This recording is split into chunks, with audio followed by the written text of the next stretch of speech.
जिम्मेदारियां सरकार की नहीं होती। हम सरकार को पैसा क्यों देते हैं? क्या होता है कंट्रोल का मतलब क्या आता है? पब्लिक जो इसलिए होता है, सबसे बड़ा रुपया सबको चाहिए। ये बिहार सीवान बनने से बच गया। बंगाल में देखो तुम क्या इनके राज में हो रहा है, क्या दिल्ली मेरठ आने के लिए सोचता था आदमी। तो अभी दे रहा हूँ ये कोई काम सुनो। आप जनता जनार्दन है, वो सेवक है हमारे। तो हम तो शेर पालने वाले हैं, और शेर पालना महंगाई होता है, सस्ता नहीं होता।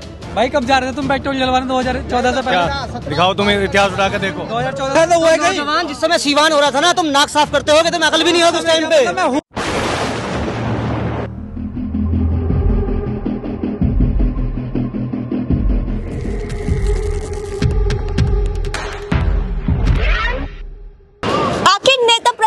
की कहां कमी रह गई बिहार विधानसभा चुनाव में? इतने बड़े बड़े वादे करने के बाद भी क्यों चूक गए तेजस्वी यादव? क्या जनता उन पर विश्वास नहीं कर पाई? जी हां, बिहार विधानसभा चुनाव में एनडीए की भारी बहुमत से जीत हासिल हुई है। मोदी और नीतीश की जोड़ी ने क्या कमाल किया है बिहार विधानसभा चुनाव में कि तेजस्वी यादव भी उनके सामने नहीं टिक पाए हैं।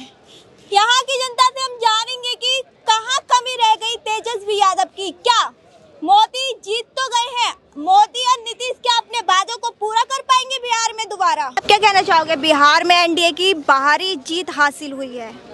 नहीं, ये तो कहना सही है, जीत हासिल हुई है, बट इस बार हम लोग भी चाहते थे कि बिहार में कुछ बदलाव हो, लेकिन उस ढंग के देखने को नहीं मिला। ऐसे तो मैं अपना वोटिंग नहीं कर पाया, लेकिन हम लोग भी चाहते थे कि अराजक का सरकार नहीं बन के आरजेडी का सरकार बने, और कोई दल है मनीष कश्यप, ये जो लोक जनशक्ति पार्टी है, उसका बने। बिहार में नीतीश की सरकार बन गई है, तो आपको लगता है मतलब वो पूरे वादे कर पाएगी? कर भी सकते हैं, जब पूरी सरकार आई है कर भी सकते हैं।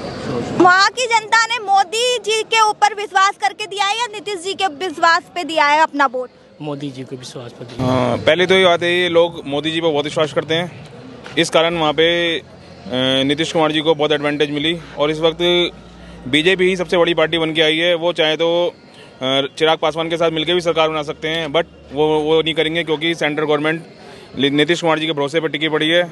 अगर तेजस्वी की कहाँ चूक रह गई इस बिहार विधानसभा चुनाव में? राहुल गांधी की दोस्ती भारी बढ़ गई। अच्छा, राहुल गांधी जी लेकर डूब गए, खुद भी डूबे और उनको भी डुबाया खूब अच्छे से। तो उन्होंने तो बड़े बड़े वादे किए थे, उन्होंने महिलाओं को लुभाने के लिए हर वादे किए थे। प्रैक्टिकली संभव नहीं है, और जनता भी समझदार है। अच्छा, तो मतलब जनता को पहले ही पता था अगर हम तेजस्वी को चुनते हैं तो वो विकास नहीं कर पाएंगे बिहार में? लोगों को मालूम है कि मोदी जी वो कंप्लीट होने नहीं देते। वादे की अगर बात दी जाए तो 10 साल पहले भी चले जाए, उन्होंने वादा कोई पूरा तो किया नहीं। हाँ। अगर वो चीज़ देखी जाएगी, जब शुरू में जब आएगी हम ये करेंगे, काला धन लाएंगे, लोगों को 15 लाख देंगे, इतने लोगों को रोजगार देंगे, जो अभी इन्होंने कहा कि तेजस्वी जी ने कहा कि हम इतने देंगे, तो वही सवाल तो उनसे भी है ना, माननीय प्रधानमंत्री जी से भी, कि उन्होंने कहा कि हम साल इतना करोड़ों नौकरी, उन्होंने लेकिन नौकरी नहीं मिली वो हमसे। और बिहार के अंदर भी क्या है कि अभी भी कोई ऐसा सेटअप नहीं है कि कोई फैक्ट्रीज वगैरह हो, कुछ ऐसा वो है, तो लोग वक्त जो आ रहे हैं यहाँ पर ये इलेक्शन को लेकर एनडीए सरकार बन गई है, इससे ज़्यादा और क्या है। मैं तो 6 महीने से कह रहा हूँ कि एनडीए बनेगी। अब इसमें कुछ ही कहीं वोट चोरी है, ईवीएम है, सब नहीं है। जनता ने दोबारा मौका दिया एनडीए को, उसको अब एनडीए की क्या काम है कि उस पर खरा उतरना है। जनता ने अगर चुना है, जैसे दिल्ली में चुना, यूपी में चुना, राजस्थान में चुना, हरियाणा में चुना, महाराष्ट्र चुना, ऐसे बहुत से राज्य में बताऊंगा, पंजाब और झारखंड को छोड़ के। अच्छा, जो वहाँ की जनता ने विश्वास किया है वो मोदी जी के चेहरे पे किया है या नीतीश कुमार के चेहरे पर किया है? अभी इस समय जो भी हो रहा है ओनली फॉर मोदी मैजिक चल रहा है। हाँ। मैं मोदी भक्त नहीं हूँ, हाँ। मोदी समर्थक हूँ, बीजेपी को हूँ। मोदी आएंगे जाएंगे, लेकिन कमल का फूल रहेगा और आगे भी है। तेजस्वी यादव की कहाँ कमी रह गई बिहार चुनाव में? तेजस्वी यादव को उनकी जो बोलने का लहजा था ना, जैसे केजरीवाल दिल्ली में बोले थे कि मोदी जी इस जन्म में तो आप हमको नहीं हरा सकते, इसलिए केजरीवाल जी भागे और तेजस्वी यादव की जनता ने लताड़ दिया। उनको जनता ने स्वीकारा नहीं, क्योंकि उनका पूरा हिस्ट्री, जब लालू यादव जी सीएम थे, राबड़ी देवी जी सीएम थी, तो ये जैसे बपंसी समझते हैं कि हमारे बाद हमारा बेटा बनेगा, बीवी बनेगी, बच्चे बनेंगे। दुकान हम लोग खोलते हैं ना, हम सरकार को पैसा क्यों देते हैं?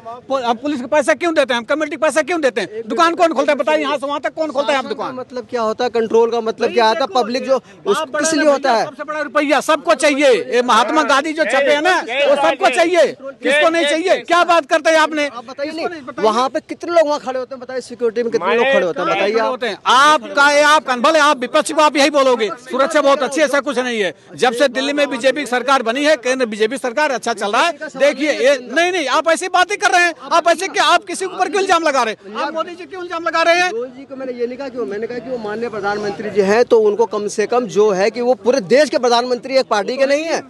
जो इस तरह की बातें करते हैं, समझिए प्रधानमंत्री जी पूरे देश के हैं। आप ये बताइए, बिहार में कहते हैं कि बेरोजगारी है ना, यूपी, एक मिनट आप सुनिए पहले बात को। है ये है, मैं बिहार में नहीं रहता हूँ। यूपी में बेरोजगारी नहीं, यूपी में कौन फैक्ट्री लगी है? हम तो यूपी दिल्ली मरवा रहे 30 साल से। दिल्ली का कहाँ है?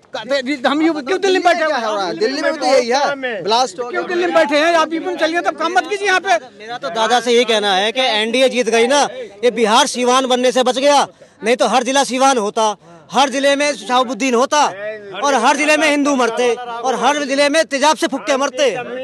तो ये तो बहुत अच्छा हुआ कि एनडीए आ गई है और तेजस्वी बाबूजी आईसीयू में चले गए हैं। और अगर तेजस्वी आ जाती तो क्या होता जी? तेजस्वी आ जाती तो क्या होता? तो बताया तो मैंने आपको, जो है पत्रकार जी, मैंने आपको बताया कि हर जिला सीवान बन जाता। सीवान का इतिहास उठा के देखिए आप, सीवान में हुआ क्या था इनके राज में। अरे बंगाल में नहीं देख रहे हो क्या हो रहा है इनके राज में? बिल्कुल, बंगाल में देखो तुम क्या इनके राज में हो रहा है, क्या तुम्हें मिल रहा है इनसे, बताओ तुम। और क्या मिल रहा है तुम्हें? एक बात और बताइए, ये इनको 70 साल से जेल रहे हैं, देखो बताओ क्या मिला, क्यों, क्या हुआ? 70 साल से बताओ मुझे तुम, क्या हुआ दिल्ली में? 70 साल के अंदर 70 साल से हिंदू कटता आया है। हिंदू को छोड़ो। हाँ, और बंगाल में देखो क्या हुआ। दादा, और दूसरे मुद्दे पर आ जाते हैं। आज आरजेडी में तेजस्वी यादव के अलावा कोई और लायक नेता ही नहीं था क्या? हिंदू मुसलमान पर ही वोट पड़ा है बिहार में। सुनो, आप रेलवे टाइम पे बाहर घूमते हो, आप बाहर घूमते हो, मैं कह रहा हूँ आप बाहर घूमते हो। आप यहाँ से कहीं भी जाने के लिए पहले सोचता था, दिल्ली मेरठ आने के लिए सोचता था आदमी 2 घंटे नहीं भैया, 2 घंटे नहीं लगते हैं, 45 मिनट में दिल्ली एंटर करता आदमी। पटना का जवाब भी दे रहा हूँ, ये कोई काम सुनो, रिस्क आते हो ना, यहाँ से गोरखपुर जाने के लिए 2 दिन लगते थे, यहाँ से गोरखपुर जाने के लिए 2 दिन लगते थे। जब राजीव गांधी जी को प्रधानमंत्री बनाया गया तो उस टाइम पर जो संचार माध्यम कुछ भी नहीं था, सुन लो, अंतर्देशीय पत्र पे और इस पे करते थे। उन्होंने जब देखा तो कंप्यूटर, उसके बाद ये एसटीडी के सारे बूथ बात उस टाइम पे लगाए गए, उस टाइम व्यवस्था थी। उसके बाद धीरे धीरे और बने, ये जब संसार के साथ जब बढ़ते हैं तो धीरे धीरे सब चीजें काम होता है। ये आपकी सारी बात मान ली, आपकी सारी बात मान ली। दादा एक मिनट सुनो ना, अरे दादा सुनो तो, दादा सवाल सुनो, क्या आरजेडी में लालू कंपनी और तेजस्वी कंपनी के, अरे दादा सुनो ना, इसके तेजस्वी यादव के अलावा कोई लायक नेता ही नहीं था आरजेडी में, टोटा पड़ गया उसमें है, क्यों नहीं? तो फिर क्यों नहीं लाए उनको आगे? परिवारवाद हमें क्यों ढूंढना है? आप मतदाता है, आप जनता जनार्दन है, वो सेवक है हमारे। यही सपोर्ट है, सपोर्ट वाले हैं। लालू जी का दोनों बेटा आज हार गए। बीजेपी परिवार को पूरी 70 साल से झेल रहा है देश, 3 परिवार को, लालू यादव को, अखिलेश यादव को, और इन्हें क्या नाम है, राहुल को। बताओ इन्होंने क्या 70 साल में क्या किया है इन्होंने, बताओ तुम मुझे। अब ज्यादा बोलना भी नहीं है भाई, दुनिया बीजेपी, सुनो मेरी बात सुनो, महंगाई आज से 14 साल, जब 2014 का चुनाव हुआ था उससे पहले भी 101 रुपए लीटर पेट्रोल था, और इन्होंने, इनके आते ही इनको रोना पड़ गया। हम तो शेर पालने वाले हैं, और शेर पालना महंगाई होता है, सस्ता नहीं होता। कुत्ते सस्ते में पलते हैं भाई, सीधे सीधे भगते हैं। अभी भाई ने कहा कि 2014 से पहले भी 101 था पेट्रोल। भाई कब जा रहे थे तुम पेट्रोल जलवाने 2014 से पहले? दिखाओ, तुम इतिहास उठा के देखो। 2014 से पहले गूगल से पूछो 2014 से पहले। और पंजाब में जो बंदा गाड़ी खींच रहा है ना, वो वही बताएगा क्या था उसका। भाई पूरे भारत में ना सबसे सस्ता दिल्ली में है। अगर यूपी में जाओगे ना तुम, था पहले, अभी कितना है? अब तो सेम रेट है। कितना है? ज्यादा 1 रुपए का फर्क होता है कहीं ना कहीं। आप ये चाहते हो कि बिहार का हर जिला सीवान बन जाता? हर जिला नहीं चाहता। आप अच्छा ये बताइए कि आरजेडी में तेजस्वी एंड जाहिल कंपनी के अलावा नेताओं का टोटा है क्या? अरे आप बन जाओ, मैं आपको वोट दे दूंगा। आप ये बताओ कि मुख्यमंत्री नीतीश जी कितने साल से मुख्यमंत्री? अरे मेरे अजीज दोस्त, तुम बन जाओ, मैं तुम्हें वोट दे दूंगा। पिछले 10 साल, 20 साल से वो, मैम अगर आप चेक करोगे ना, 20 साल से वो मुख्यमंत्री, 5 साल अभी और रहेंगे, 10वीं बार बन रहे हैं वो अभी 5 साल और कह रहे हैं मुख्यमंत्री बनेंगे। तो पिछले 20 साल में उन्होंने कौन सा झंडा उखाड़ा, आप बताओ, पटना पूरा कोई बताएगा? अरे झंडा नहीं उखाड़ा तो तेजस्वी यादव अच्छा नेता दे देते ना। तो जिनकी आंखों में पट्टी बंदी होती है उन्हें दिखता नहीं है। जय श्री राम नाम लेने से क्या दिक्कत है? अरे जय श्री राम का बहाना मत करके दुनिया को पागल ना बनाओ।